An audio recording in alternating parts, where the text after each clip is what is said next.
Good afternoon, and welcome to the GraysMatter podcast, where we talk about things and stuff. I'm your host, Justin, and our co-hosts this week are Nat. Hello, my pronouns are they, them. Noel. Hey there, my pronouns are also they, them. And Sarah. Hello, I use she, her pronouns. All right, how are y'all doing today? Pretty peachy. Doing pretty well, thank you. It's been a week, but yeah. It has definitely been a week. Yes, it's been, it's pretty strange because, like, it's a dichotomy where my personal life is going just fine, but, like, the larger world is an absolute trash fire, so it's like, what a delightful dichotomy. Yeah. I mean, Trump could still be president, so it's not the worst timeline. But... You are correct. That is very correct. That is so true. On the other hand, I am concerned about 2024 because, now that they've had the trial run of the loud and obnoxious and saying the quiet part loudly and the loud part quietly guy, the other Nazis come in and be all, say the quiet part super quietly and just get in there and say the right words to get even more in power and fuck things up more. Yeah. I think they kind of had the starts of that with Richard Spencer. You remember that guy? I remember him getting punched in the face. That's the thing. That's what everyone remembers nowadays. Is like that was the turning point for Richard Spencer when it's like, oh wait, he's just an asshole who gets punched in the street. But before that, every news article about him was like, oh my god, he's so dapper. Oh my god, he's so well spoken. He has such a sharp haircut, even though he looked like a douche, but. That was a very deliberate styling on his part to make his message seem more legitimate. Yeah, that has been the Nazi move for a while now. I remember seeing news reports about neo-Nazi groups sending out guidelines to their members saying, no longer have visible tattoos, be well-dressed, be well-kempt, and all this stuff. We need to rebrand for this era because this is how we get people to respect us and pay more attention to us. And it's worked. We can say fuck Nazis on this podcast, right? Oh, yeah. Fuck Nazis. Vehemently and repeatedly. Yeah. Just in the biggest, no uncertain terms. Yep. Just always and forever. But I'm also concerned about 2024 because... So today, for those of you listening in the future, is April 17th, 2021. And while Biden is in office, still have kids in detention camps. Nothing's changed on that front. Still waiting to get another round of stimulus checks while the rest of the world... Okay, I shouldn't say the rest of the world, but, industrialized societies that are somewhat similar to the United States have been getting regular stimulus checks and enacted lockdown procedures to help control the spread of the virus. The United States hasn't bothered. Some states are just completely open, like Texas and Florida, and yet we also have the National Guard in Minneapolis and Brooklyn Center shooting peaceful protesters and arresting reporters because they killed somebody once again. Similarly, he's killed somebody, to clarify. Yeah. And in Chicago. Illinois, right? Chicago? Yeah. Aaron, yes. I believe his name was? Adam Toledo. Adam, yes. So, yeah. So the news report on that is interrupting the news report here on Brooklyn Center, which is interrupting the news report on violence towards Asian Americans, which is happening while we're also having the trial for Derek Chauvin. And it's like, so we're just having another thing happening, plus another mass shooting at the same time. Yep. This is why may you live in interesting times is not a blessing.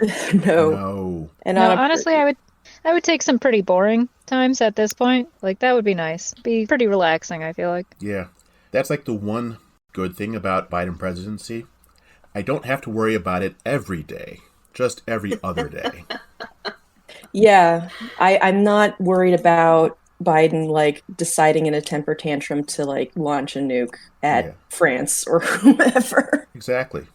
I can ignore him for a whole week and know that the status quo will remain, and then get back as into awful as that is. pushing the Democrats further towards the left and try to, fix things. Which is one of the reasons why I also get angry at third parties.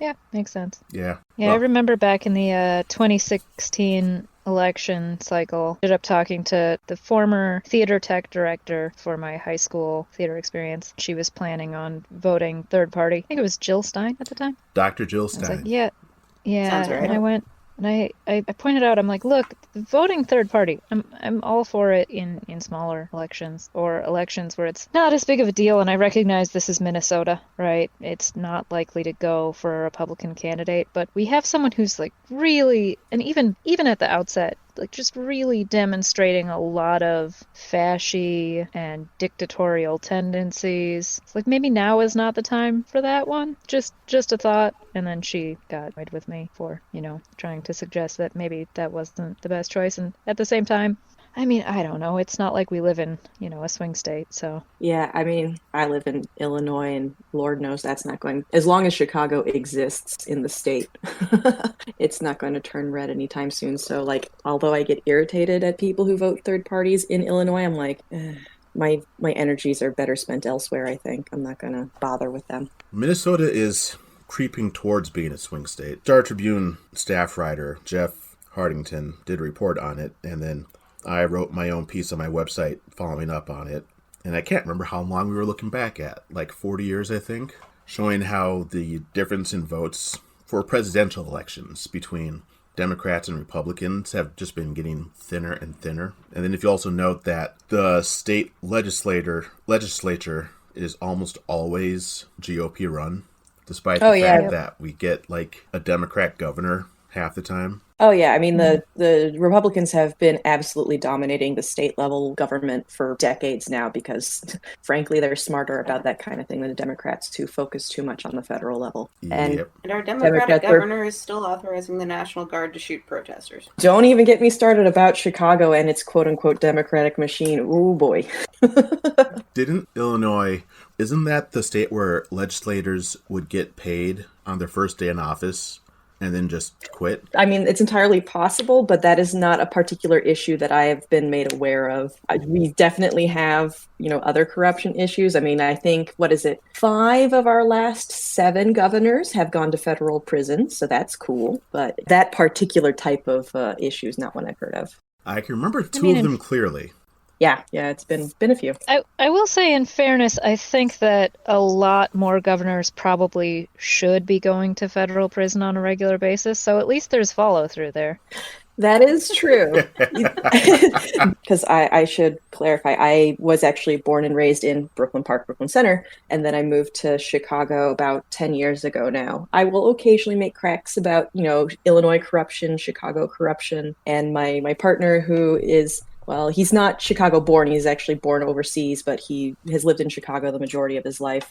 He gets a little defensive and is like, it's not that there's more corruption, it's that they find it more here. And I'm like, I mean, that's possible, but maybe it's also easier to find because there's more of it, Yeah, that's one of those... Yeah, exactly. Difficult to parse between the two, for sure. I mean, I'll still vote and stuff, but I have kind of given up on the current form of government anyways, and I've been working on mutual aid as much as I can in terms of change.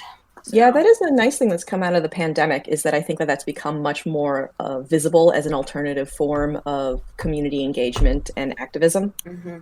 Because I remember it, like last spring when things first started getting really bad and things first started shutting down, flyers started popping up all over my neighborhood saying, hey, this is the mutual aid network. Here's the Slack channel. Here's the email. Here's the number. If you need food or household items or monetary assistance or whatever, get in touch with these people and they'll figure out someone in our network will be able to help you. And I thought, it was really great. So today I took my little brother to go get his COVID vaccine, his first shot. Ooh. And hooray. Yeah, I'm very excited. Yeah, that means that everyone in my immediate family has now had at least one shot, which is really nice.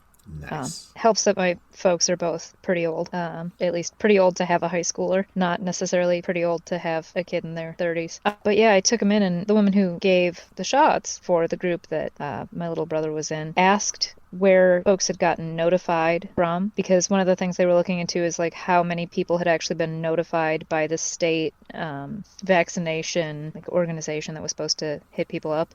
And I think most of the people there had found out about it through social media instead. I mean, that's certainly where I found out about it. It was posted on Instagram, and that's where a lot of that information's been being spread through. So it's literally just private individuals making sure that they're spreading that information and doing it way more effectively than the state itself has been doing. Because they haven't been contacting hardly anyone from what it sounds like. When I got my shots, I found out from a friend, and then I spread the word. Because I was like, all right, here's how I got scheduled. I'd better let other people know. Yeah, absolutely. I got super lucky because I was able to get my vaccine because of my work. But most of the folks that I've known, it's been kind of a nightmare, or at least it was initially, trying to get to it through the healthcare system. Yep. I don't know. So, yeah, fun times. Yeah. I actually did get contacted by the state. Oh, you did? Oh, shit. Nice. Yeah, I was Nice. one of the lucky lottery winners. And I got my shot, but my partner, I saw a thing on social media. We're in one of those zip codes that can get shot at the state fairground. So Okay, cool. he's signed up for tomorrow. Yeah, I Nice. got contacted by the state health department only after I'd already gotten my first shot and was scheduled for the second. So, Nice. yeah, I was like, well, you tried. Thank you. I don't know how they log it, whether they log whether you've already gotten a vaccine or not. I suspect they're not tracking it super tightly. In the email, they're like, hey, you can sign up for a shot, but if you've already gotten, your shot, please click this link to let us know. And I did that. And then a week later, I got another email saying, hey, you can sign up to get your shot now. And I'm like, okay, I already told you I don't need it, but thanks for your persistence. Wow. Yeah, I don't think I've gotten any kind of notification whatsoever. I don't know if anything about me having gotten my shot got logged with anything. I haven't seen anything where I could click that I had already gotten it, but I'm also really bad at checking my personal email. So, I don't know. But I mean, I get notifications and nothing has said, hey, you can go get one now. So, I don't know. After I got my first shot, I also had a medical appointment for my shoulder. And I tried to, tell my clinic, hey, I already got my shot, so I don't need to get called about it. And they were like, yeah, we don't have any vaccines, so we're not actually calling anybody for it. I'm like, all right, well, when you do, you don't need to call me. Don't put me on the list. There isn't one. Okay. I am still somewhat surprised that more of us have gotten vaccinated than in EU. And Canada. Yeah. Apparently, Canada's really struggling with their vaccine rollout. That just seems so strange to me. Yeah, I mean- was very shocked. We're probably buying all of the available doses. Yeah, that's Oh. actually, as far as my understanding, the EU went, it sounds like pretty all in on a lot of the AstraZeneca stuff, but also seemed to think that all orders would be filled kind of regardless of how much you'd paid in, just like, okay, if you're signing a contract with us, you're going to fulfill your side of the contract. And then it sounds like the US found ways around, actual sharing evenly. Yeah, that sounds like I the don't- US. I don't know a ton about it, but one of the podcasts I follow is specifically about the pandemic and covered a chunk. But, information retention I follow you. is a challenge. I remember very few things. Though, we live in a society where it's equally important to remember how to find things as it is to know things. I was about to say, Justin, you're like a font of knowledge. Don't tell me you have a very hard time remembering things. Well, I don't remember things the way I used to. Like, before I was 30, I knew everybody's birthday and how I knew everybody and pretty much everything I learned at school and every fact that I read, pretty much. And then I hit 30, and it all left my head. But I remember how to find it all. And so at least Which my is research honestly skills solid. kept up. We live in a society where it's where it's equally important to know how to research, as long as you know how to read laterally. It's not a phrase I'm familiar with. Yeah, can you elaborate on that? Lateral reading is when you're finding a source of information, especially online, is being able to validate where that source is coming from. Say you're reading an article about something. You would want to look up who wrote that article. Is that person an accredited journalist or just somebody with a blog somewhere? Is the paper that they're writing for, are they an accredited newspaper? Or are they something like InfoWars, a fake place? Mm-hmm. So you'd want to be able to, while you're reading it, check to make certain that the information is correct in other means. Is this person someone who also writes for the Star Tribune? Or is it someone who writes for liberation.facebook.eagle? Yeah, One of the podcasts I listened to had like a whoopsie in regards to that, as far as I can tell, because they were covering AstraZeneca vaccine and how Oxford had initially talked about releasing, like not, basically not patenting it or making it available in, despite any kind of patent, much the way that the polio vaccine was released by Salk when that was originally developed. And then in the podcast, they had stated that basically the Bill and Melinda Gates Foundation had pulled some kind of shenanigans as far as making sure that it got released to a for-profit company, which I cannot speak to, but I tried to find information on that, and I found precisely one article published through 3 different locations, but it was the same article with the same author who works for, I guess, the Kaiser Health Foundation, it looks for like. But it just seemed fairly sketchy, and I was a little disappointed that they hadn't vetted it harder. Yeah, I mean, I'm guilty of doing that myself. Some years ago, I shared a video from PragerU without looking up what PragerU was. Like, I had not heard of them before. Oh, no.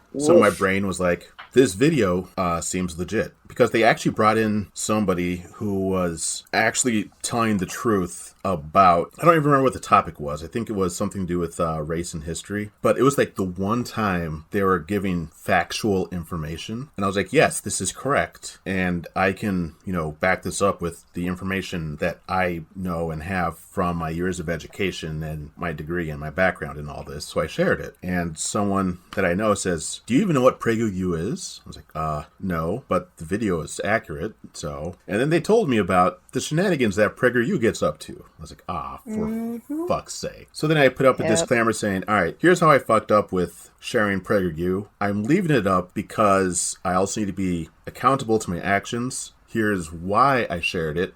Here's how I messed up. And here's what I learned from it. So hopefully we can all learn from this as well. Yeah, that's why lateral reading is important. If I had taken the time to look into who and what PragerU was, I wouldn't have shared it. Should we talk about what PragerU is, or trust listeners to either know or go looking on their own? We should at least mention it, I think. They're the group bankrolled by the Koch brothers, right? I wouldn't be surprised. I do know that they are a right-wing talking point. That would have to be fact-checked, is whether I think they are bankrolled by the Koch brothers, who are, for further context for the listeners, right-wing billionaires who have been using their extensive wealth to push a lot of right-wing agenda through various media outlets and political activism, astroturfing campaigns. How do you spell Koch again? K-O-C-H? Correct, yes. It's possible. I don't see them on here. Okay, never mind. But then. they do have. This isn't a comprehensive list of their. They do have money from hydraulic fracking billionaires, Dan and Ferris Wilks, the Morgan Family Foundation, Donors Trust, Republican mega donor Sheldon Adelson, even the Minnesota-based Sid and Carol Verdun Foundation. But PragerU is a 501c3 nonprofit media company that pretends to be a university online that despite the fact that it's not an academic institution at all. Yeah, it is not one at all. It creates videos. I, honest to God, did not know that it was not actually an academic institution. Oh yeah, they have no classes. They don't issue any degrees. No accreditations. My God, I thought it was one of the like Trump U, shitty, sketchy online university. I didn't know it literally was not. Yep. Oh my God. No, it's like they're just not a university at all. They just make videos. Yep. Yeah. It was created by Dennis Prager in 2009. I just opened his Wikipedia page and I am embarrassed that he is a Jew. Yeah. Absolutely embarrassed. We know better. We shouldn't do this. There are assholes in every demographic. There are. I know. No way around that. Yeah. I mean, Richard Nixon was a Quaker. No fucking way. Oh. Yeah, Great exactly. question. Oh my God.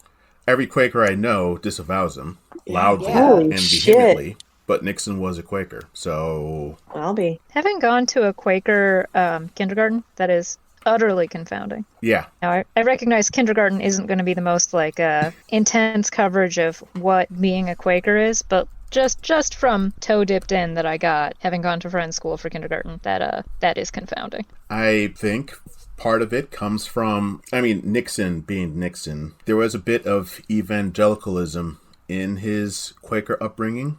And his early life, he was poor. Like, he was very poor.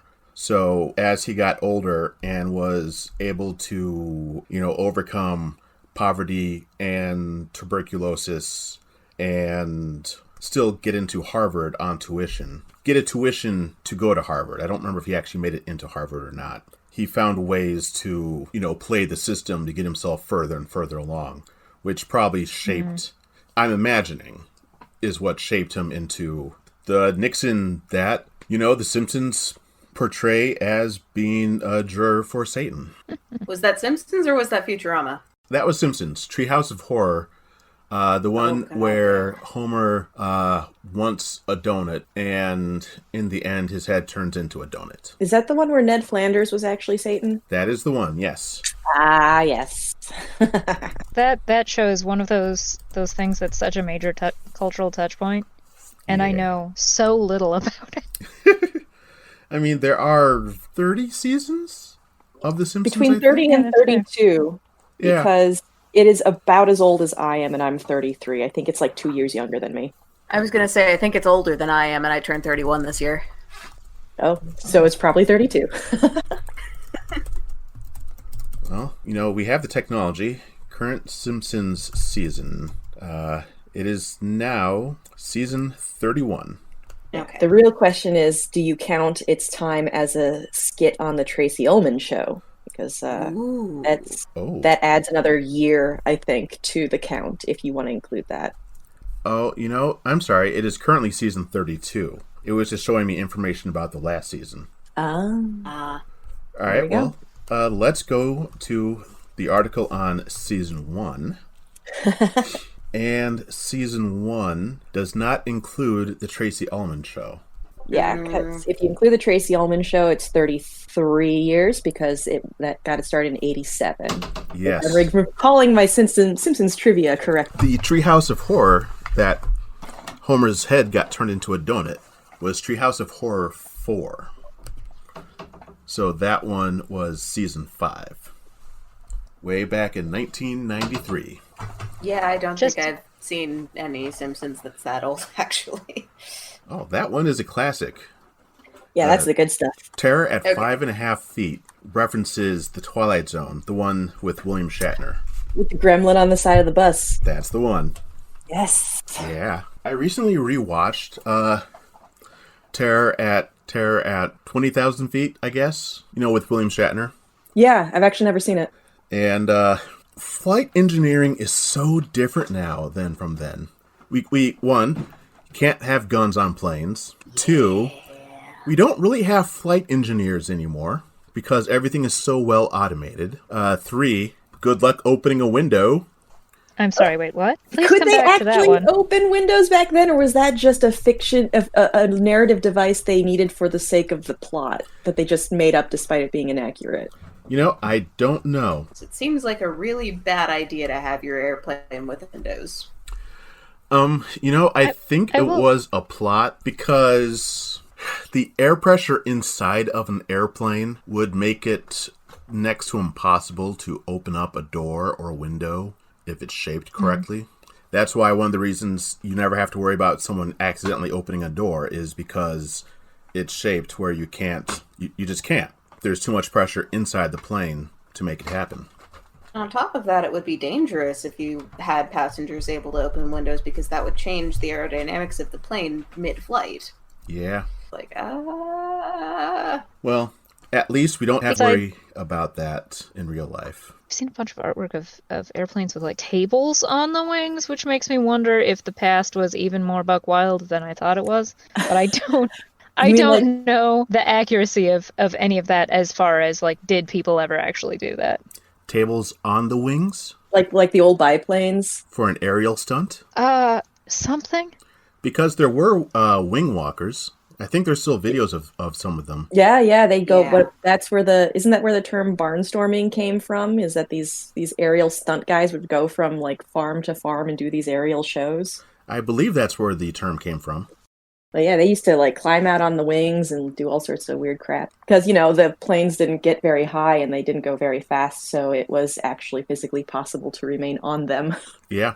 As I recall, a lot of them were women at the time. Yeah, that's in it. like the very like magician's assistant style outfits, Yeah. if I'm remembering properly. Man, I really wish I could find literally any of this. Every once in a while I feel like I've just completely hallucinated a memory of something historical. My partner and I were watching The Crown recently, and in, I don't know, season 1 or season 2, Prince Philip is learning to fly, and he's learning to fly in a biplane. And then in season 3, he is, a licensed pilot, and he is in pretty much the 1960s or 70s equivalent of a Cessna. And I'm like, only 20 or 30 years passed between when he learned to fly and this scene, and the flight technology has changed radically. Oh yeah. It's just kind of wild how some things just rapidly changed. Well, I mean, you look at we still have that kind of phenomenon going where, like, especially with the only 90s kids remember this, or only 80s kids remember this, and it's Oh yeah. whatever aspect of our childhood that the post wants to evoke, specifically because the technology has so wildly surpassed what our childhoods were like. Did any of y'all use rotary dial phones? I've seen, not anytime recently, but I remember as a kid, sometimes at like people's grandparents' houses, you'd see a rotary phone once in a while. Yeah, my grandparents had a rotary phone. So I was on, the YouTubes, as one is, and I saw a video of when they were doing the great switchover from the candlestick phones to rotary phones, and how they had to coordinate it all to do it simultaneously across the country. And I was like, wow, there are still people alive today who were growing up using candlestick phones. Oh yeah. Because this video was 80 years ago. Yeah. Or the giant box style ones on the wall where it was like the size of a small, like, where it was the size of a breaker box. Yeah. That's the candlestick one, right? Because you had the box and then you had the piece that you held up to your mouth. That's a big version of it. I think it's the same mechanics. Oh, okay. I was wondering what the candlestick same phone mechanics, was. But slightly different style. Yeah. Okay. And you'd have to like pick it up and talk to the switchboard operator and please connect me to, Butterworth 635 or whatever. Yeah. And that's why you had to coordinate the changeover, because if you're going to change how the system works, everybody should be on the same page. I actually, there's a indie film that came out, I think, last year or maybe 2 years ago now. I will have to look up the title. It's escaping me at the moment. But it is about a small Texas town that is visited by aliens during the Cold War. So classic, aliens as a metaphor for Cold War anxieties. But the main character is a high school student who runs the switchboard for the town. And so a lot of the movie is just her sitting at the switchboard and handling these calls as more and more townspeople call in to panicking about these strange things that they're hearing and seeing at the edge of town. It was really quite fascinating because the actress had to learn how to operate one of these old-timey telephone switchboards in order to convincingly portray the role. Nice. Yeah, nice. Man, I will say, that's one of those things... The title was The Vast of Night, and I do recommend it if you're into period pieces, sci-fi, or indie films that have very long, luxurious single-shot scenes, long takes. Very good. I will have to check that out. I was still in touch with my ex-girlfriend. Sounds like the kind of movie she would like. We'll have to make sure and put that in the show notes. Yeah. I will say, also, if you guys are at all interested, I do recommend searching just like Wallbox phone. Looks like there's quite a variety, including ones that you can still get. Like if you wanted the feel of that, but to still have like a phone receiver a la more modern sets, but in a wood finish with a rotary on it. It's just there's a wild variety up here of options. Yeah, it looks like you basically just talk to the box, and then the piece you lift up is what you hold to your ear. Anyway, I had a dollhouse as like when I was a little kid that had someone had built a tiny, scale model of one of those, like a very simple version of one of those old school box phones into the dollhouse, which is an interesting stylistic choice, honestly. Very cool. Was the dollhouse like kind of a Victorian style in architecture and stuff? I could definitely see it fitting into that. Looking back, I think it was like in the style of kind of a painted lady. Our next door neighbor had made it for, I think our next door neighbor had made it for me. But yeah, God, that was so long ago. It's hard to remember. Technology is wild. Yes, very much so. Just yesterday, we were still rolling out the Jeep. And now today, it's a mass market vehicle. By just yesterday, I mean, at the beginning of World War II. I was about to say, you talking about that Prince Philip's custom hearse that he got? Yes. Wait, seriously? Yeah, he got a custom hearse? Yeah, it's like a Range Rover or some, I don't know, but it's basically a Jeep hearse. Yeah. That is very silly. I will say, and just brief weird side note on hearses in general as a topic. Given how many converted over vehicles I've seen for people to use either for camping out of their vehicles or living out of their vehicles, I've seen a lot of Sprinter van conversions, that kind of thing. I am just, and by all means, anyone who hears this and wants to do it, go to town, but please send us pictures. I keep waiting for the goth community to start converting hearses for like travel, so that you can camp out of them. And I think it would just be lightly phenomenal, especially if it was like, yeah, we're going to stick like obviously with air holes, whatever. Like, so that I want to see someone convert over a hearse, especially if they stick a casket in it. I've definitely seen hearses converted into like regular use by goths. I think the only reason that they haven't been used for camping is because goths hate going outside. But there are so many spooky woods I have seen, and also I have camped with a goth before. I say that partially joking because I am also like goth. Oh, that is fair.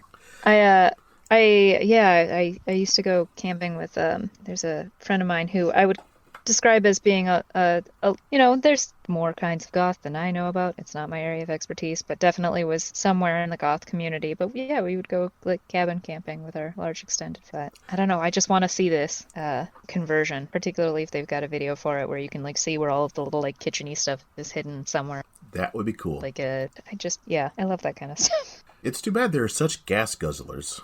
Yeah. I mean, most of these converted type vans and stuff are. That's true, yeah. Well, I was just going to say, I wonder how they're getting the Ecto-1 to be the Ecto-1 in the upcoming Ghostbusters movie. Like, there's another upcoming Ghostbusters movie? Yeah. Yeah. So I think they're calling a mulligan on the what was that, 2014, 2016? 16, thank you. They're kind of calling a mulligan on the 2016 one, and now they're doing another Ghostbusters that is like a straight sequel to Ghostbusters 1 and 2 with Harold Ramis and all that. Yeah. It's got Finn Wolfhard. Yeah, it's basically more riding the coattails of Stranger Things is what seems to be the general vibe of it. Yeah. Okay, but like why? I don't know. Stranger Things fans didn't even watch season 3.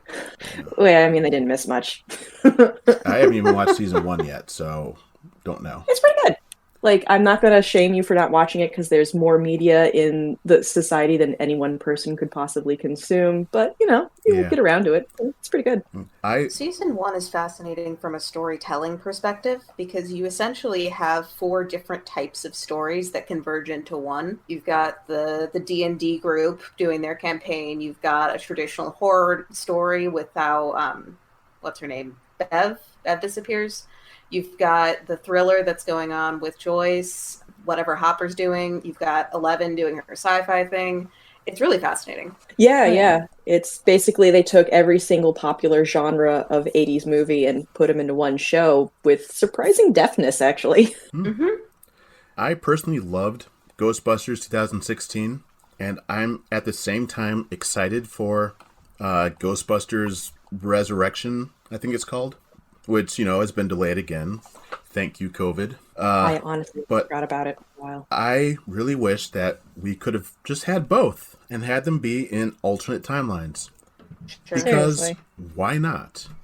But, Because we can't have nice things.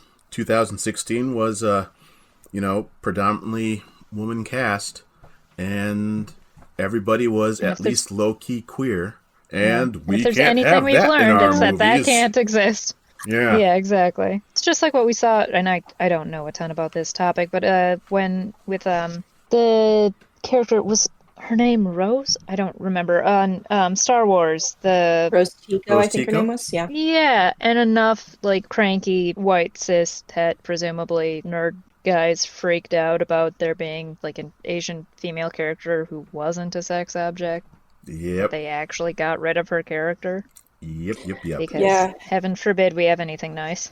Yeah, the reactionary nerd backlash to those movies is so, like, I mean, besides being just, like, horrific and frustrating in general, just because it's, why do you have to be racist and sexist about these things? It's also frustrating from the sense that, like, I think the Star Wars movies and the 2016 Ghostbusters movies had actual legitimate, like, issues with them, but, like, those legitimate critiques are completely drowned out by the absolute nonsense vitriol. Yep.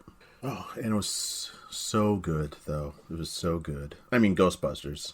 Star Wars films, my main issue with those was that they didn't have one person coordinating the people who were writing and directing them. Yeah. I mean, so I thought 2016 Ghostbusters was funny, but, like, even on my first watch through, I'm like, wow, they're plot, like, not plot holes in the sense, like, how do you explain, nitpicky pedantic stuff, but, like, they were just, like, scene to scene transitions where it's like, wait, why is she suddenly in a hotel? Clearly there was a falling out scene where she left the group and that was cut or never filmed or something. Like, there were just, like, basic structural issues with the movie that I noticed even on my first watch through, but that's not the thing people complain about. It's the wham women.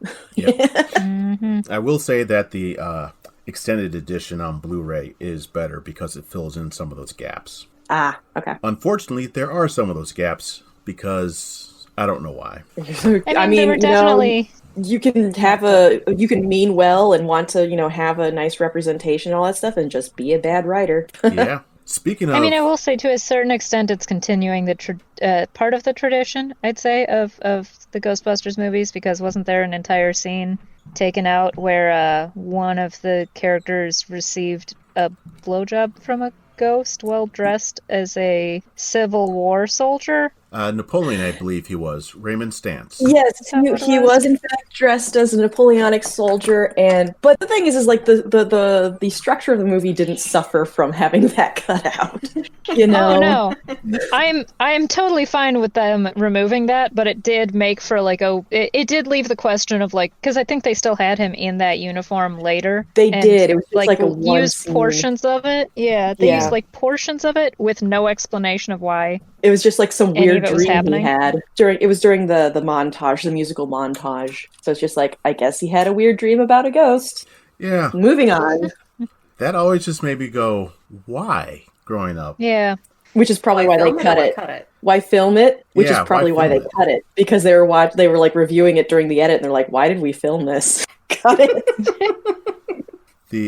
Speaking of weird transitions, did y'all see the Snyder cut of Justice League? No. I didn't even see the original cut of Justice League. Same. After they did Wonder Woman So Dirty, I wasn't going to give that any of my money. I had to turn to go that I'm like not a fan of Zack Snyder's movies. Nothing against him as a person. I just don't like his cinematic style. It's very one note and shallow. So I don't feel any need to subject myself to 4 hours of his stuff.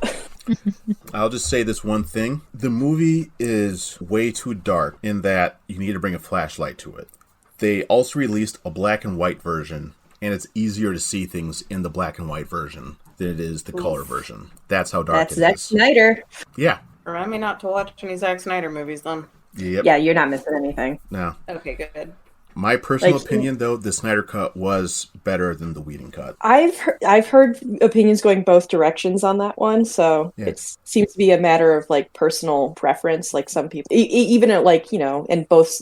Obviously, I haven't seen either, but like I've seen reasoned arguments made in both directions. It just seems to be like what type of storytelling you prefer. I mean, there were aspects of the Whedon cut I liked better, There are certain scenes of the Whedon cut that I would have liked in the Snyder cut, but overall, I liked the Snyder cut better. The Snyder cut was also a bit less sexist. Yeah, about that. And also let characters have honest emotions without Which is playing weird them for off as Zack jokes. Snyder. I mean, the reason why Snyder left partway through is because his daughter died by suicide, and so he took time away to, grieve and have a funeral and all that. And that's one of the reasons why Whedon was brought in. So I think part of the reason why, at least in this movie, he seems to be better about that is that maybe, for the shittiest reasons of, I have a wife and had a daughter, is that he is becoming aware that women are people too. Well, but he, like, the vast majority of of the movie was filmed before he left, was it not? So maybe it was more a matter of him, actually learning to take constructive criticism even before, he had such a personal tragedy. Possibly. I don't actually know which parts were shot before and which parts were reshoots on his part. I just do know that the really offending parts weren't there anymore, and there were apparently the Whedon parts. I mean, with what's come out about Joss Whedon, I'm not surprised. Yeah, that's true. Freaking Joss I had Whedon. I had a conversation with one of my partners in which, he had found out about a lot of the issues with Joss Whedon, and in our conversation I said that I was not remotely surprised by them, which he seemed like he'd been maybe a little bit more surprised, and my take on it was very much that a lot of the behaviors I'd seen out of Joss Whedon in interviews reminded me a lot of supposedly progressive guys that will do this kind of performative progressive behavior, and then act like that means that, but like, see, I said the right things, and now you have sex with me, right? That's what comes next, is I did the thing to prove how cool and woke and progressive and feminist I am, and because of that, I have now earned the reward of sex, correct? Yeah. I don't know. That's just always the vibe I got off of Joss Whedon, was that kind of performative progressiveness.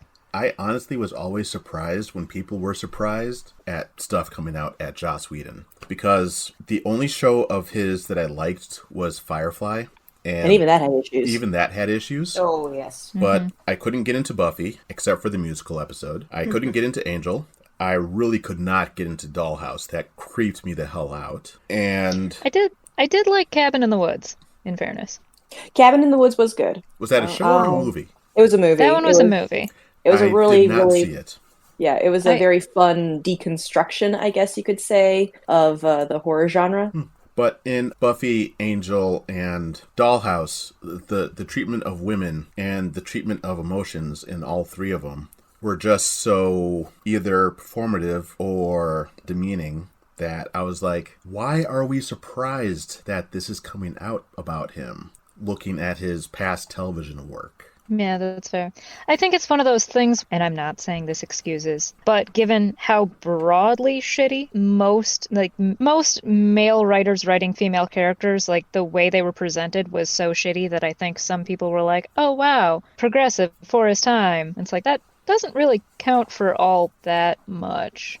Because if you're still not writing women like they're people, you're not writing women like they're people. That is true. Doesn't really matter when you're doing it. I also say this with Buffy having been really formative for me, mostly because when Vampire Willow taught me a couple things about myself, namely not straight, and apparently fan of leather, which was, a weird thing to find out while you were, still not sure what any of that meant, because you were nowhere near old enough to really understand why the leather parts, like, why is this appealing to me? Because, I was, somewhere between 7 and 10, so... That sounds about right. Learning learning you have kink depths before you know what anything is. No, I'm certain that I terrified our DARE officer because I asked a question about rape, and like when a 10-year-old asks you a question about rape, you think that they're in trouble. Yeah.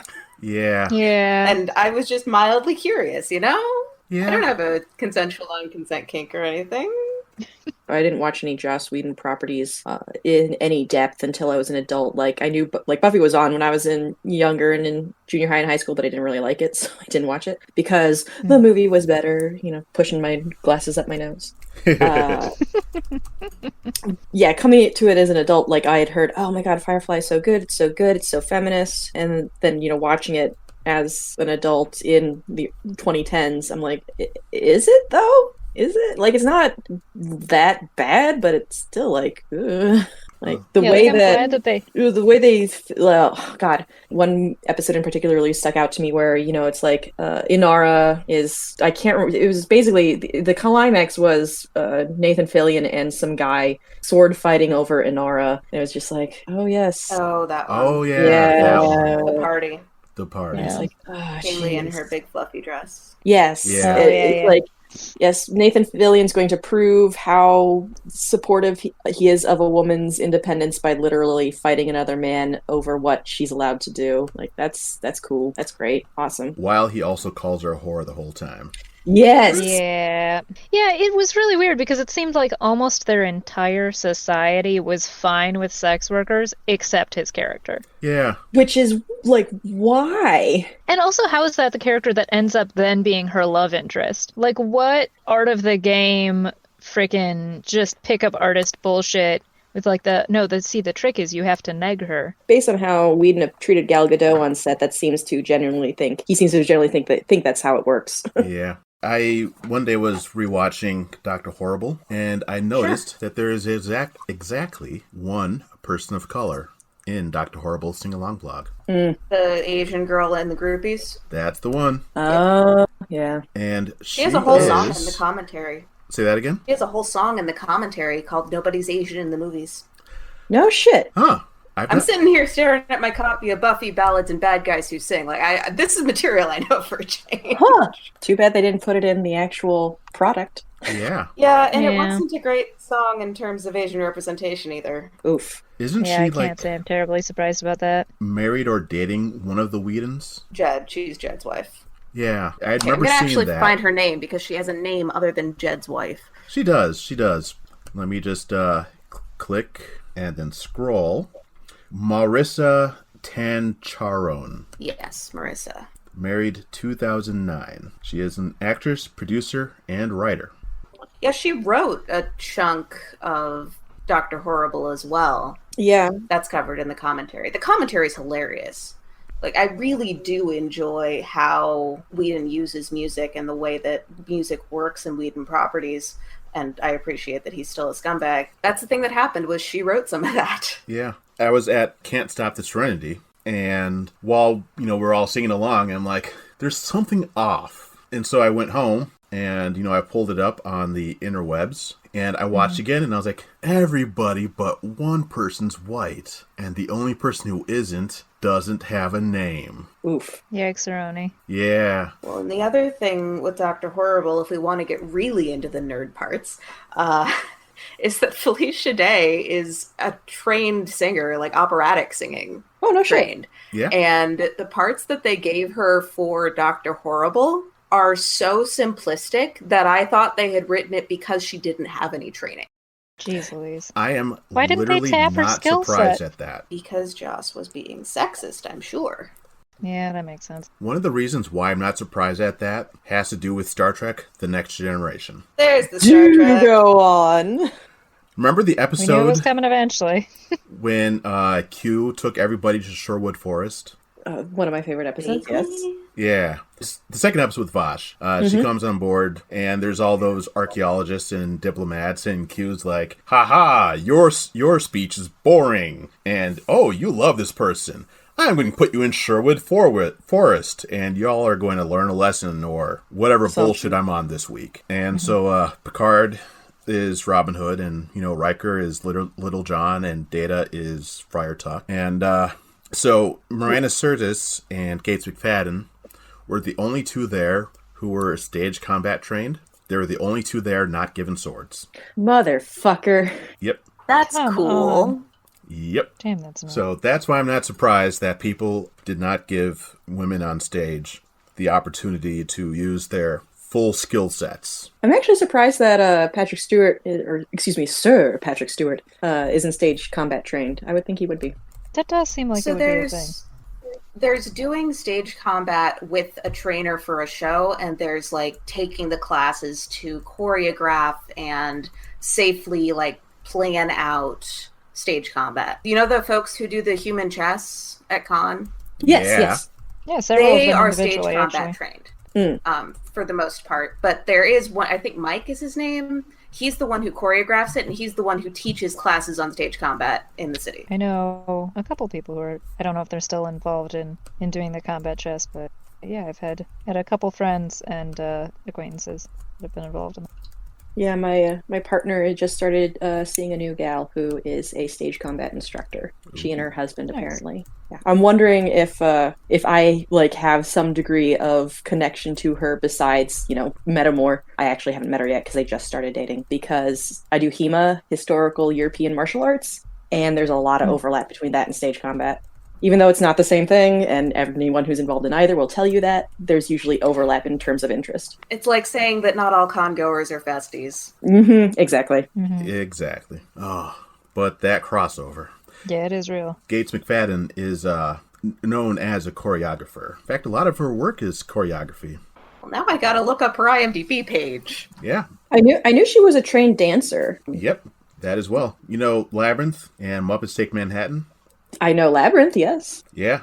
Guess who was the director of choreography and Muppet movement for those two? No fucking way. Yeah. That is so cool. So her full name is Cheryl Gates Mcfadden.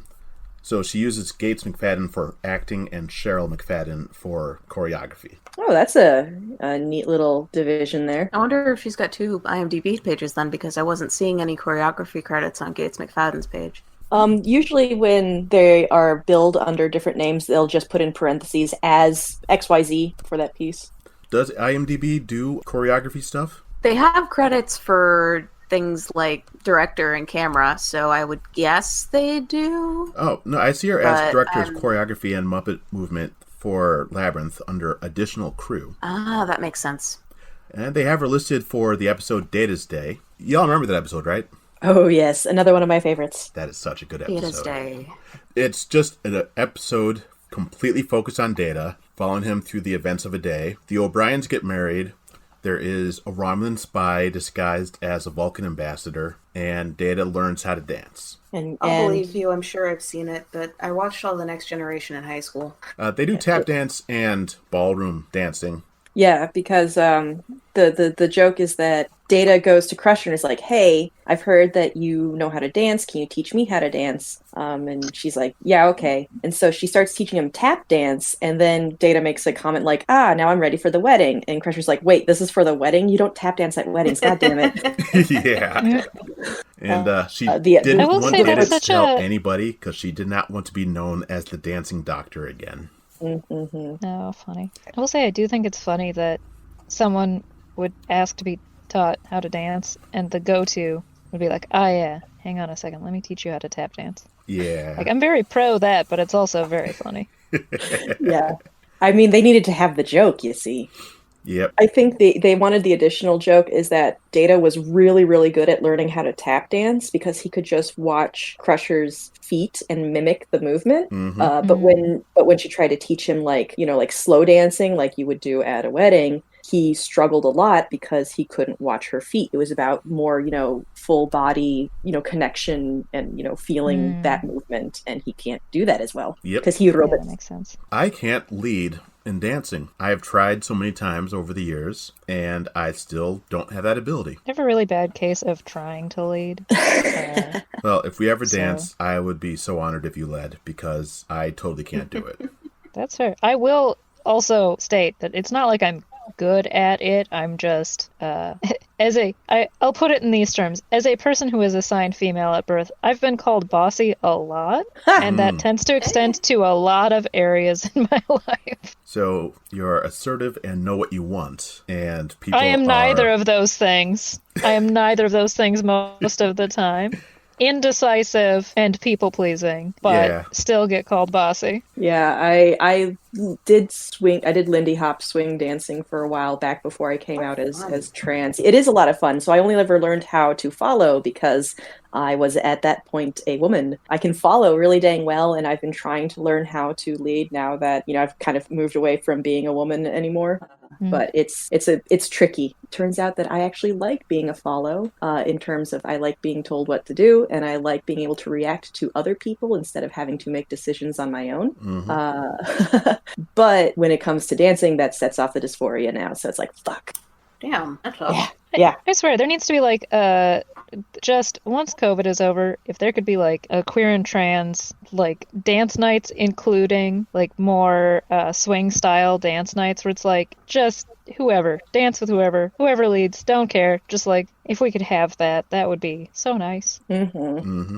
Yeah, I'm not really in the swing like scene anymore because I just broke up with the guy who was my entry point into it. But one of my friends, it happens. I wouldn't have time for it nowadays anyway. But I do have a friend who's actually really big in the Twin Cities swing, and she's been talking about how there are efforts to make it less gendered and more queer inclusive in terms of don't assume that just someone is presenting a certain way. Don't assume that they are a lead or a follow. That kind of thing. Yeah. I used to be a member of Scottish dancing here. Oh, cool. And, this was before, I knew I was genderqueer, before I came out. And there was this one time where my dance partner, she was over 6 feet tall, and I am 5'8". And so, we're getting into, positions for dancing, and she's on the male side, and I'm on the female side. And the person who's teaching us to dance is going, you two need to switch. And we're both like, but she is taller by a lot. But you're the man. I'm like, I am 6 inches shorter than her. She should lead. So we ended up switching. And it was really awkward because she was like half a foot taller than me. This is very much the issue. I dancing with my nested partner.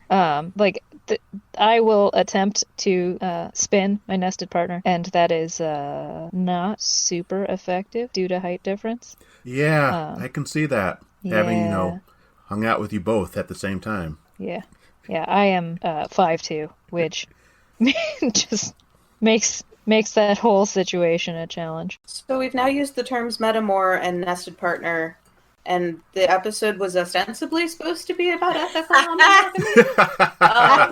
And I don't know if the point is to educate or if the point is to just kind of talk about it, because those are terms that aren't widely used out of poly communities.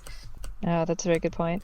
So for those not in the know, a nested partner is someone that you live with, that you have made essentially a nest, like a life with.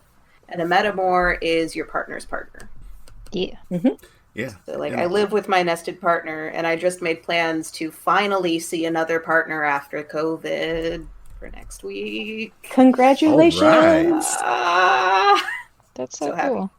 Yeah, my non-nested partner and I have seen each other hardly at all during COVID, and it still felt like obviously because we're in a pandemic, it has still felt super wild every time we've seen each other. Or he has a fairly small group that he refers to as his polycule of non-romantic partners to him, but they have all been quite isolated. But yeah, the only person I've seen without a mask who I haven't lived with this whole time has been my non-nested partner, and only after we do a risk assessment every single time because pandemic. Yeah. I've got my one partner who I've mentioned a couple times who is my nesting partner. And then a metamor who is his other nesting partner. So it's the three of us together. And then I have one other partner who lives separately. And God, it's the worst fucking timing. They were in Southern Illinois in Champaign-Urbana for school. They were finishing their degree. They moved back to Chicago about 2 weeks before everything shut down. So we've been trying to keep in touch by having regular watch parties. We watched Avatar: The Last Airbender together online. Great series. And then we met up. Yeah, it was my first time watching it, so that's been it was really fun to finally see what all the hype was about, and I see the hype was warranted. So yeah.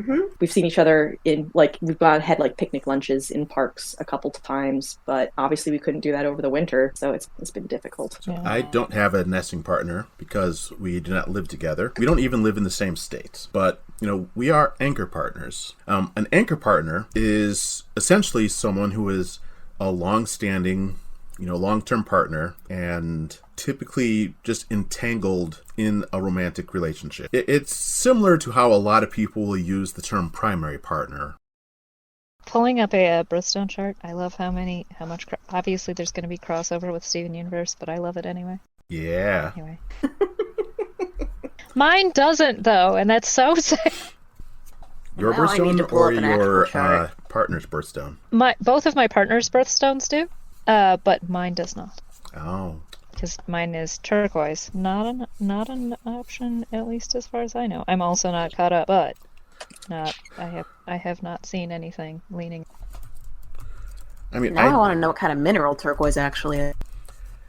I would imagine turquoise could be a Steven Universe character, just because bismuth I have never watched the show, I just know not it's a gem. stone.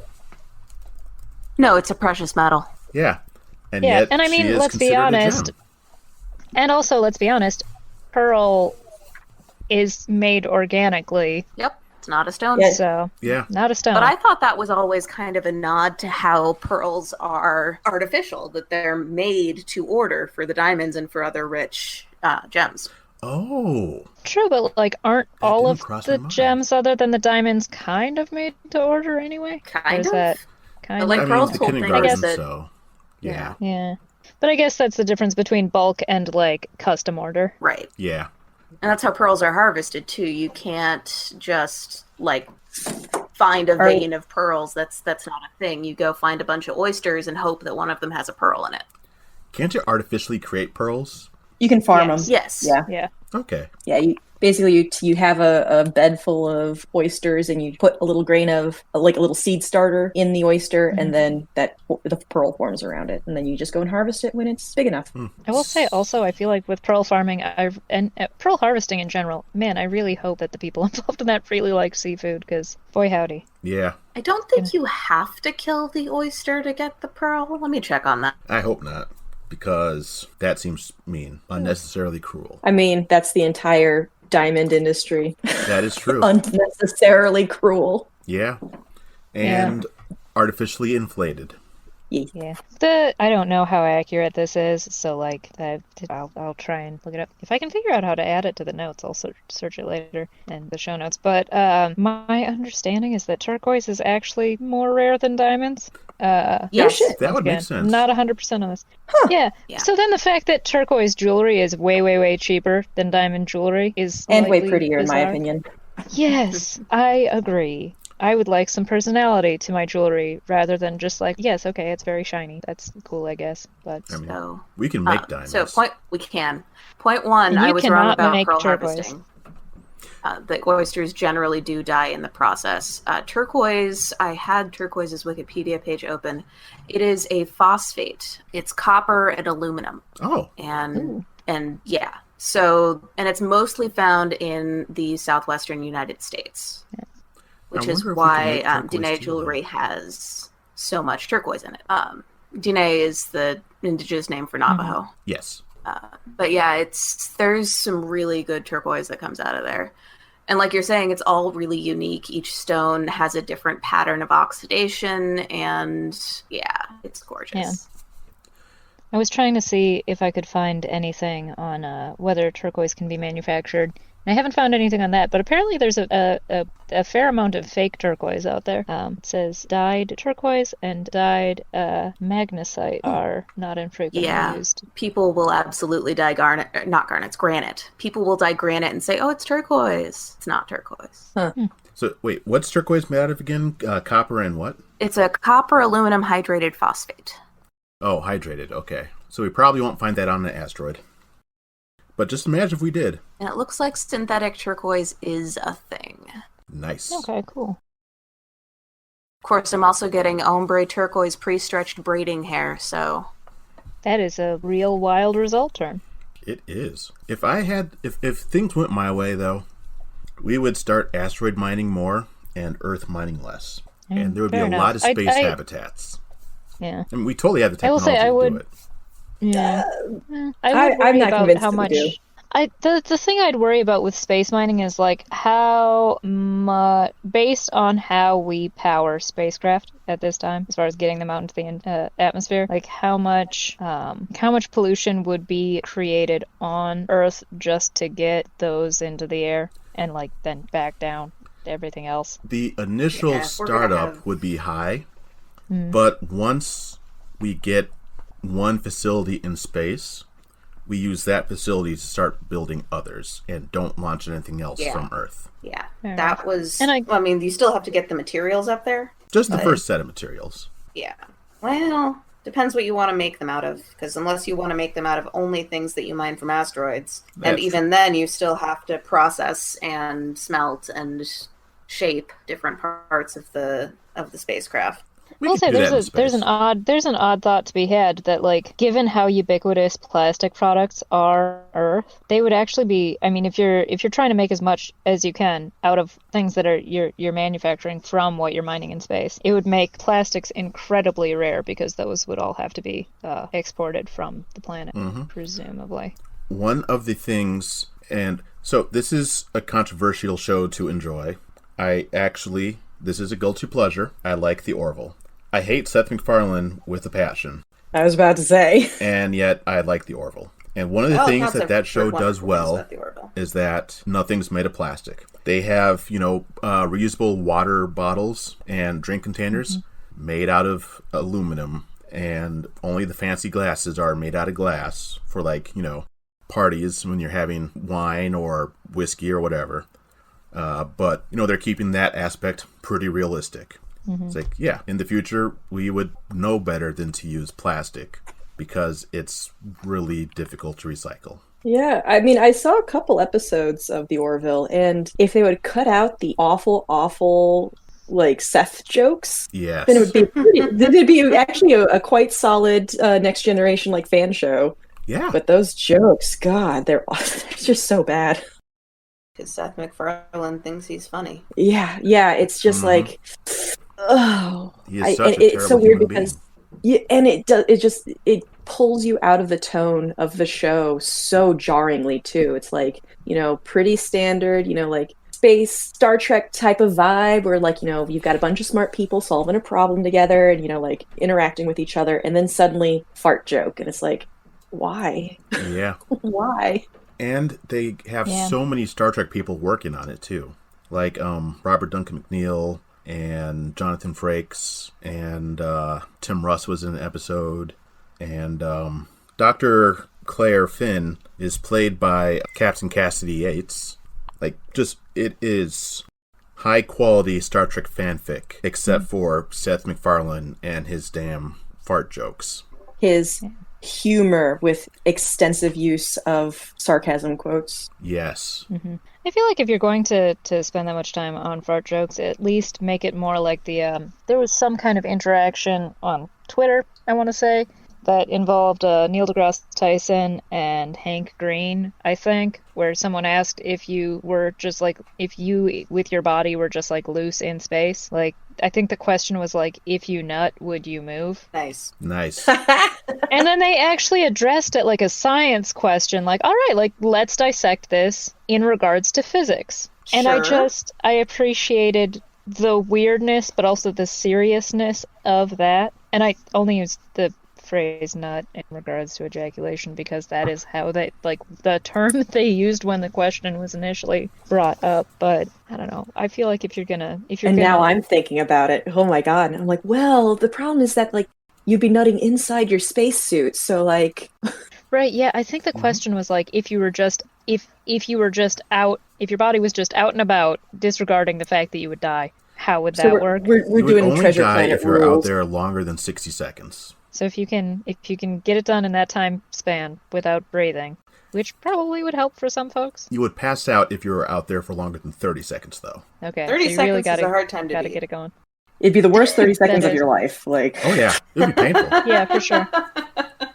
Well, it'd be painful at the 30-second mark. Astronauts have had unfortunate experiences with vacuum and have discovered the hard way that up to 30 seconds you're fine. After that, you're not so fine. Oof. And the level of technology one would have to work out to be able to not worry about the depressurization, but still be able to test that whole science project. That is more spacesuit adjustment than I want to consider. Yeah. I mean, the question is more about zero gravity than about vacuum, isn't it? Because you would only move if there was something for the ejaculate to push against. Oh, that's true. That's true. Well, the ejaculate would be pushing against against you. the pressure of your body, yeah. I suppose. Yeah, that's how rocketry works in space. That's one of the reasons why some of the long-range propulsion ideas that they've had was to get a bunch of nuclear bombs in space and then explode them behind a spacecraft. Sorry. Masturbate your way to Mars. That's a... Masturbate your way to Mars. Oh, yeah. There would probably be a lot of masturbation on your way to Mars if and when we finally get around to sending people to Mars. Apparently, this was referenced by Mabim Bam at some point.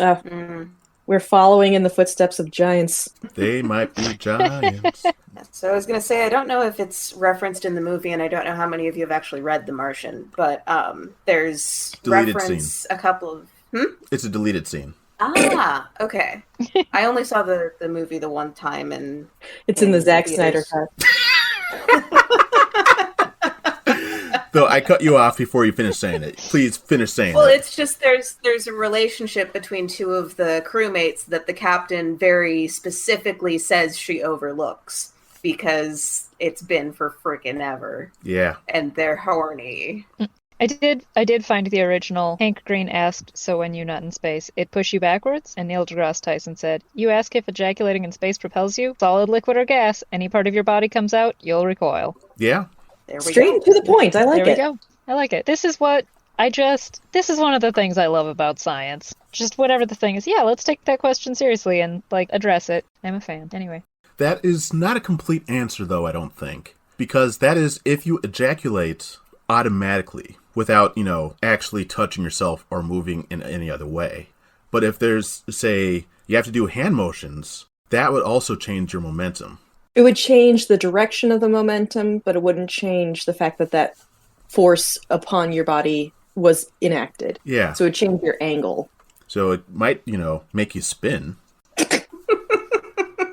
Which would actually be it might make you sick from, motion sickness. And then you would vomit, and then the vomit would make you spin. Yeah. Yeah. And also in all of these cases, because you would be getting covered in it the whole time. That would slow you down. Presumably. Yeah. So Space is a nightmare. If we want to go really awfully far down this rabbit hole, you know how Aang does his 4 elements around him in the circles? Yeah. Mm-hmm. Oh, God. Yeah. Yeah. Yeah. Oh, wait, no, nope, I know I got it. It took me a sec.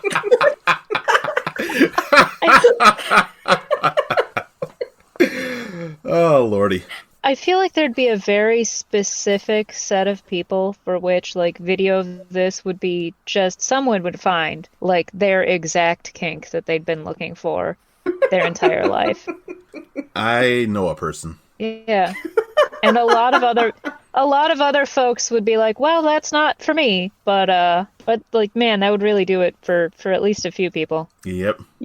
I was thinking about this the other day, is that I feel like there should be a corollary to Rule 34. If you can think of it, there's porn of it. But the corollary being, it's impossible to tell whether a particular bit of, bizarre erotica is troll porn or genuinely designed to titillate somebody. Did they do this just because they wanted to make it as shocking as possible, or is this actually a fetish? It's impossible to tell. Why not both? They could be both. I think that anything that was created as troll porn does titillate somebody anyway. Yeah, definitely. Speaking of porn, y'all know the tall lady from Resident Evil? No. Lady Dimas, yes, yeah, the tall vampire lady, 9'6", Lady D. Lady D, Dimitrescu. I don't know if that's how you pronounce it at all, but yeah, Lady D. She's a vampire. She's 9'6". Okay. And okay. Yeah.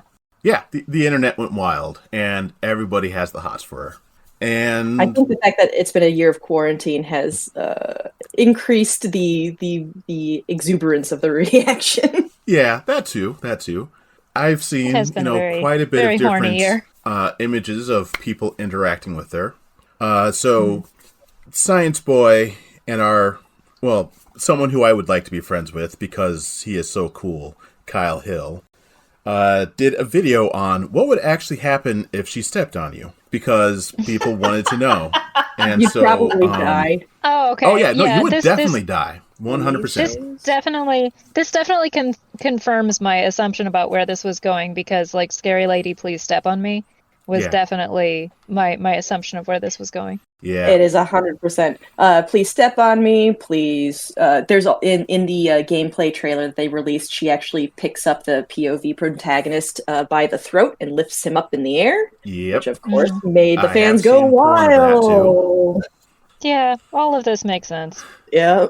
So, to cut a 12-minute video down to 30 seconds, a stiletto will go straight through your head, and Flatfoot would just crush your skull if you put her full weight down on your head. Yeah, there you go. That is still someone's kink. Yeah, oh yes. Oh, yeah. Absolutely. Absolutely. See, now I'm reimagining a Bible story. You know, the one where she drives a stake through the enemy general's head? I do not know this one. Which book is it in? It's one of the writings books, Kings or Judges or something. I don't know. But the story is that it has to be Judges because it's about Deborah. So Balak is the general of the Israelites at the time, and he says that he won't go into battle unless the judge Deborah is with him. And she's like, dude, yes, I'm a prophet, and I told you, go out there and kill Cicero. I think his name's Cicero. And now, because you insisted on having me here, you're not going to get to kill Cicero. God will deliver Cicero to the hands of a woman. So there's a battle. Cicero realizes he's losing, and he runs into a village for help. And one of the women, Yael, is like, oh yeah, I can totally help you. Here, lie down and fall asleep in my tent, and then drives a stake through his head. I think I found the one you are referring to. And she smote Sisera. She crushed his head. Sisera. She crashed through and transfixed his temples. Is that the one? Yeah. That is in Judges. Judges chapter 5, 24 through 26. So, yeah, that is, So how about that ethical non-monogamy, though? Yeah. When you get derailed so far on a gotta love a tangent. I mean, I could talk about ethical non-monogamy in the Bible, but oh yeah, I mean there is a website called Queer Theology that talks at length about non-monogamy in the Bible. That actually, honestly, that kind of that dovetails actually into something I was thinking about pre-recording that I kind of wanted to talk about because I wanted to get y'all's takes on it, because I feel like only recently has the term ethical non-monogamy specifically been started to use as like an umbrella term. Like it seems to me like when I was first getting in, like first exploring polyamory and all that stuff 15 years ago, Jesus Christ, it was just called non-monogamy, period. And it seems like the ethical part has been appended more recently. And I wanted to know if does that observation ring true for you all, or is this something that I'm just noticing, and that kind of thing? I think my earliest... I feel like that is I don't know, personal opinion, I feel like that's more recent, but I do not remember. The earliest thing that I can remember seeing ethical non-monogamy would be about 2015. Okay. Let me look up the ethical slut. Hold on a sec. Ethical slut's from like the 90s, I think. But I feel like the ethical slut, the terminology used in that, it's not the same as what's being used nowadays. Like that book is widely regarded as kind of outdated, is my general sense. Like not useless, but not as up to date as a lot of the discourse trademark about polyamory and non-monogamy in general. Yeah, that's right. I think it's also gone through a bunch of different iterations. Yeah. First edition was 1997. Third edition was 2017. Oh, that recently. Huh. Yeah, I had first edition. I've had several copies of first edition. I don't have them anymore. I gave them all to people. Now I have my own digital copy of third edition because I won't be able to lose that one. But yeah, to answer your question, I think I've only been hearing that for the past 5 or 6 years. Okay. As far as I can think of. The past 5 or 6 years is my entire experience with poly, so. And you feel like the umbrella term ethical non-monogamy has been used pretty consistently during that time, or? Yeah, I mean, I don't remember much about doing early research, like before I got into it, but I remember there were definitely distinctions between like monogamish and cheating and consensual non-monogamy. Yes, I think that was kind of like an earlier term used, was consensual non-monogamy. Mm-hmm. Yeah, that sounds right. Yeah. Yeah, my just like thinking on it, and of course this is just me spitballing and basing it on just like what I've observed and seen and everything. But it seems like ethical non-monogamy is being used to maybe to differentiate from like the more traditionally patriarchal and coercive forms of non-monogamy, like, you know, the conservative polygamy and that kind of thing. I don't know if that's an accurate assessment, but that would be my hypothesis. That makes sense to me in that, from what I've noticed, a lot of people can't tell the difference between polygamy and polygyny. Yeah. To a lot of people whom I've encountered, they're one and the same. While there's overlap, it's not. I think it's kind of the same linguistic difficulty that you have with android versus gynoid. Yeah, Technically, exactly. Yeah. Using the masculine form as the default form, that kind of thing. Mm-hmm. Mm-hmm. Though, unlike android versus gynoid, there's also a polyandry. That's true. That's a good point. Which people tend to be less aware of, in general, coming from someone who lives in the United States. Yeah, that's generally been... Yeah. Yeah, I've definitely had to do a lot of terms explanations for folks that have included... Yeah. Explain polyandry, polygyny. Because, yeah, it is stated that a lot of people see them as the same, but also the more well-known one is polygamy. Mm-hmm. Mm-hmm. I will say, though, it's definitely, like, ethical non-monogamy, or at least, like, not... The Mormons aren't the first thing that springs to mind anymore, I think. Which is good. Yeah, I am not out at work about being polyamorous or non-monogamous, but my partner, I'll call him Duck. Duck is out at work. He's in a more conservative workplace, but one of his coworkers, like, he didn't explicitly say anything, but one of his coworkers was like, wait a minute, are you in a non-monogamous relationship? And, like, not in, like, an accusing way, just kind of like, wait a sec, putting the pieces together based on just, like, little bits that he'd said, and Duck was like, yeah, I am, and, you know, this is my situation. And his coworkers, far from being, like, really turned off by it, were just like, oh, that's interesting. I would like to know more. So, which is a pleasant surprise. Yeah, definitely. I've seen that as a generational thing. I told my parents, we will never, ever tell my nesting partner's parents. But my mom just broke down, where did I go wrong? Because the only experience she has with non-monogamy is, like, people her age who have been in unsatisfying relationships their whole life that finally give an ultimatum. It's like, that's not what we're doing. Oh, yeah. Yeah, my mom is very, very Midwestern and quite Catholic, so she does the thing where she just pretends that my other partners don't really exist. Oh, fun. Yes. And Catholics. After. Yeah, but she can't do that with my brother, who is also non-monogamous, because he is... Yeah, my brother is, he's engaged, and his fiancée is also legally married to someone else, so can't ignore that. Nice. Or at least much harder. Yeah, it is much harder. She's finally starting to, like, ask about, you know, his fiance and how she's doing in conversations, which is a big step forward. That is Go, Mom.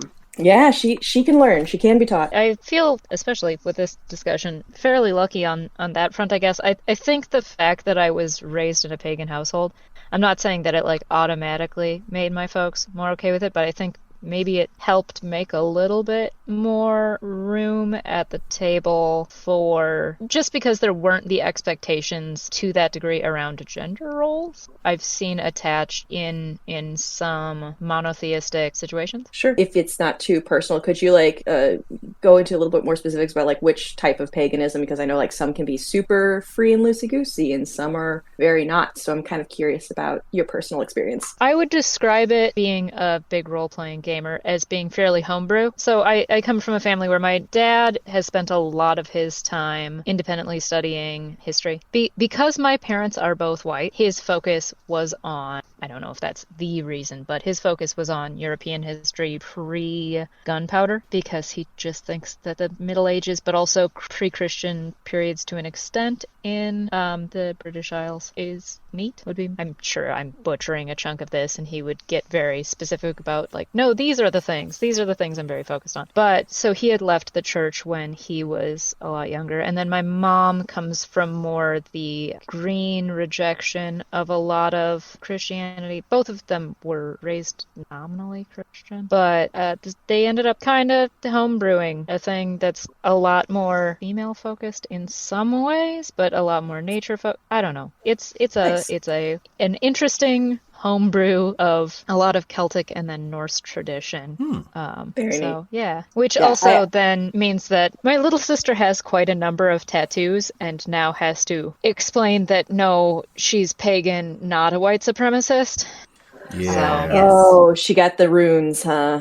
She did not go for runes, but she has a world tree on her back. And is that unfortunately, I don't know that it is. It's just that there's a lot of assholes, and like, there's something they can co-opt. Yeah. Yeah. That honestly, it was those quote unquote Odinists was partially why I asked, because I was like, I know they aren't into the whole being progressive thing. Ooh. Yeah, did not grow up Odinist. That part, no. But yeah, that's definitely an issue. There was an article I saw ages back about some folks who were trying to get married at Odinist church that were like, oh, and we want to make sure the individual who performs our wedding, like, we want them to be white, and we're like very worried that they not also perform queer or interracial weddings, and the Irish Odinist church told them they could precisely fuck off. The only correct response.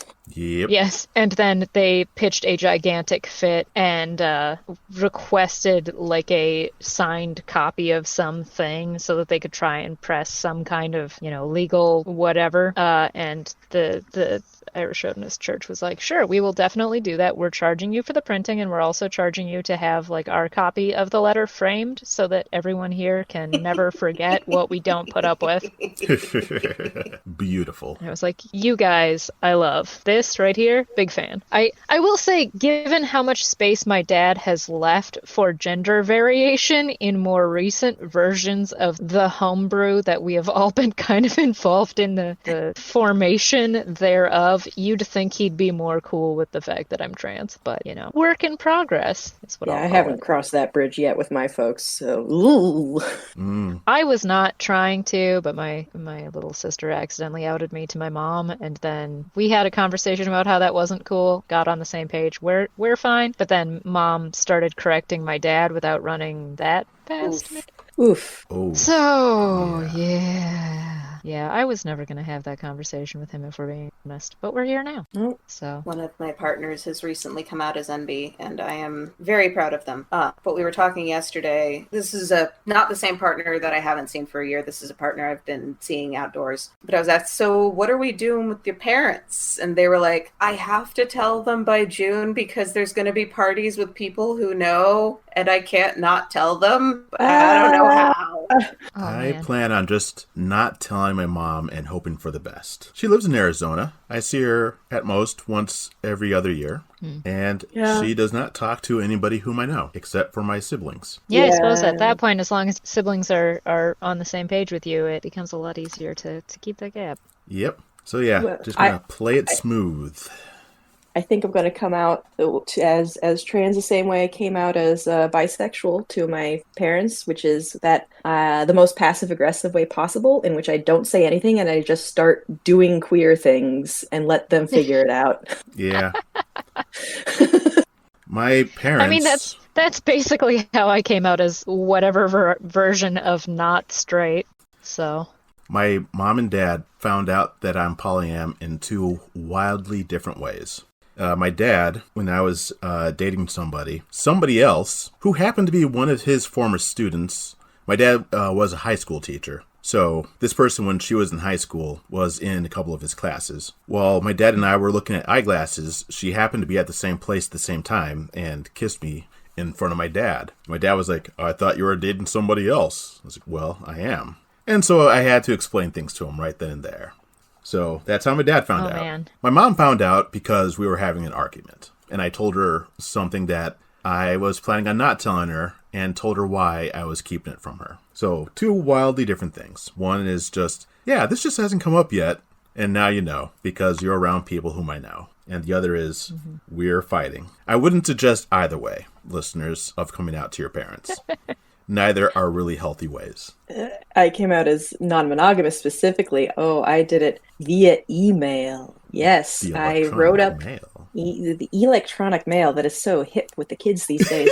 I wrote up a big thing saying, hey, we're polyamorous. We have been basically as long as we've been dating, because that was one of my conditions to start dating him. And yes, I'm happy because it was my idea, so I fucking better be. Basically heading off some of what I assumed would be their initial concerns or questions, and then linking to further reading at the bottom. And that's how I came out. My mom said, I'm concerned, but I love you, in her response. And my dad's response was, that's very European. And I'm like, thanks, Dad.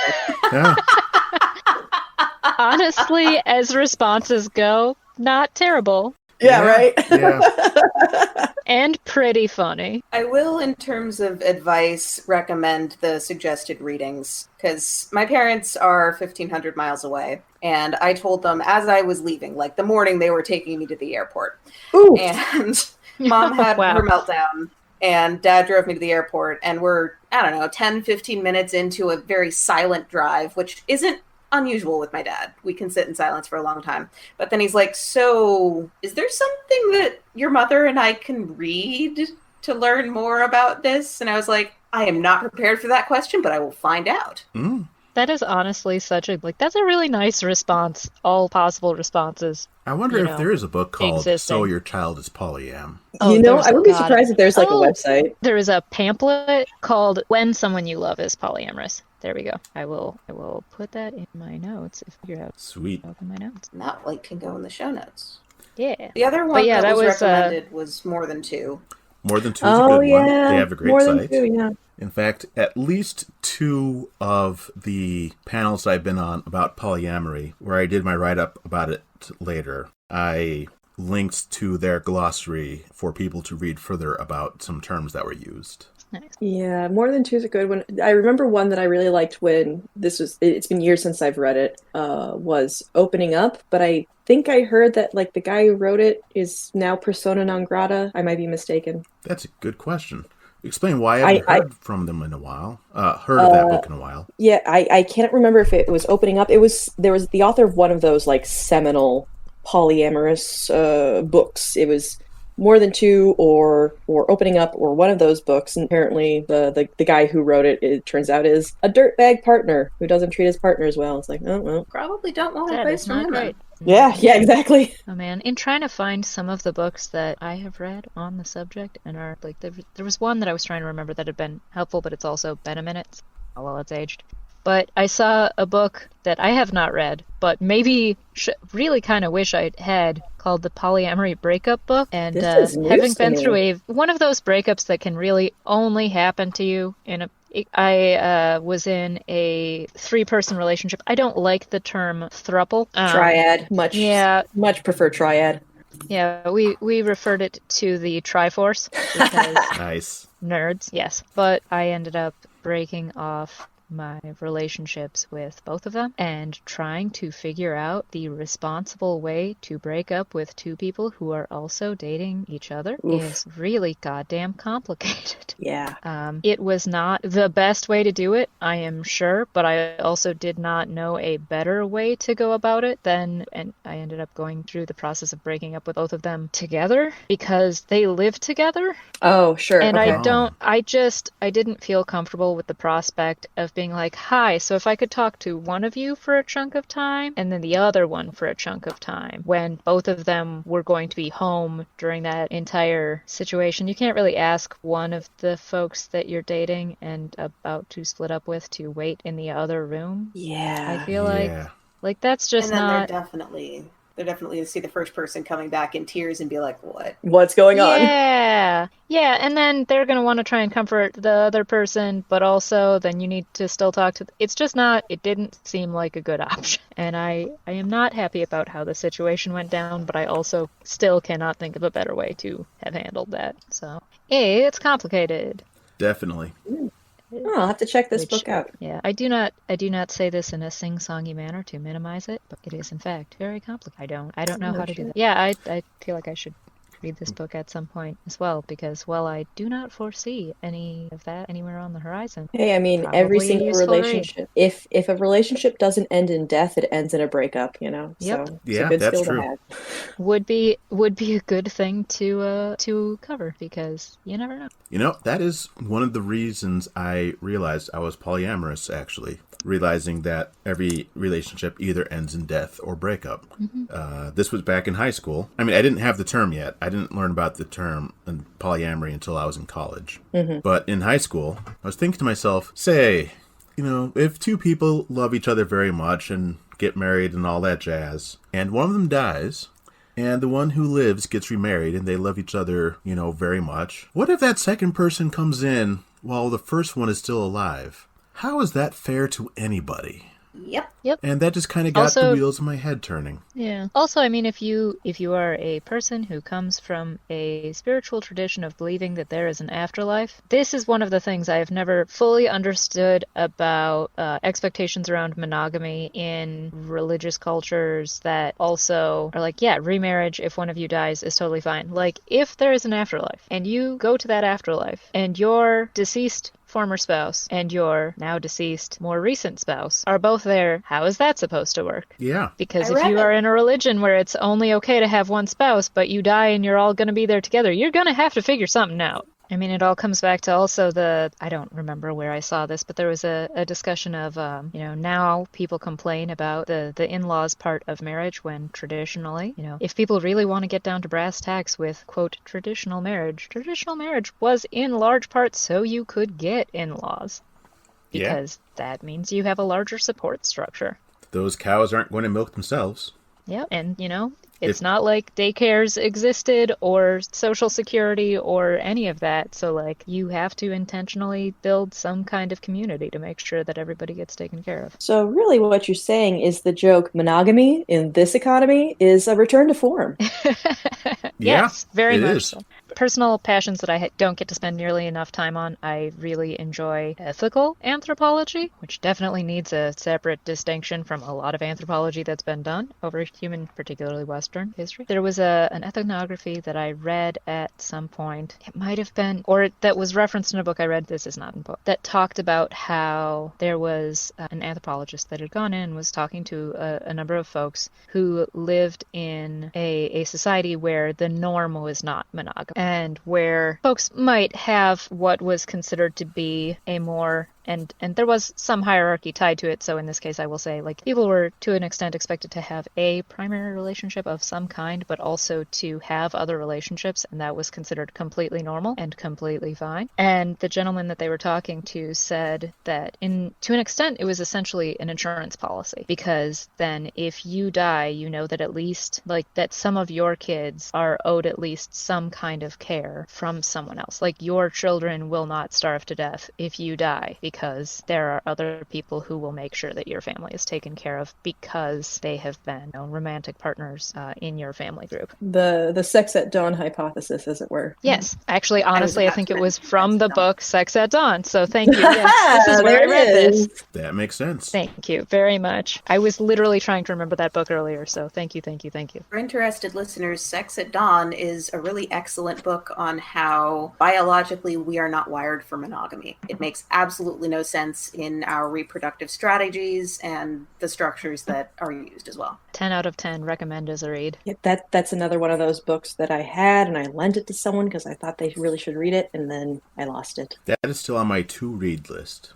Yeah, I definitely do think, just as a sort of a caveat, I do recommend the book, but I do think they do at times overstate their case. It's true that humans aren't wired for monogamy, but I don't think that means that non-monogamy is, like, better or quote-unquote more natural, because, I mean, the whole point of humans is that we're incredibly fucking adaptable. Oh, yeah. So, yes. Yeah, so I really want to stress that to anyone who reads this book for the first time. Do not take the message from this book that it means that non-monogamy is better or more natural or the preferred relationship structure for everyone. That is not what you should take from that book. Yeah, Definitely. Because like as much as they do the evolutionary theory with bonobos, we're not bonobos. We're Homo sapiens. Correct. Humans will adapt. That's why we got into space, because we adapted. And we decided to say fuck you to another nation. It's really amazing how many human achievements have been done purely out of spite. Oh, yeah. Oh, God, yeah. So many. It is a very effective motivating factor, it turns out. Yeah, spite and porn.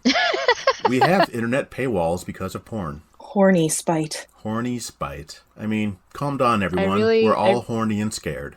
I really want someone to write some kind of broad human history book at some point, just called Human Spite, or Horny Spite. Just like if someone wanted to do like a fun things through history, different advancements made based on horniness and or spite. Yeah. I mean, in all seriousness, the cartoon history of the universe does read like that. Oh, no shit. Oh. It's still got issues because it's a cartoon that was drawn in the 1970s or 80s, but there's a lot of, they did this because they were horny. Nice. Yeah. I think more history classes need to be honest about this happened because horn. Most technological advancements I can think of, just off the top of my head, are either out of horniness or spite. Is it Black & Decker was the company that made vibrators? One of What? the household kitchen appliance names started out as a vibrator company.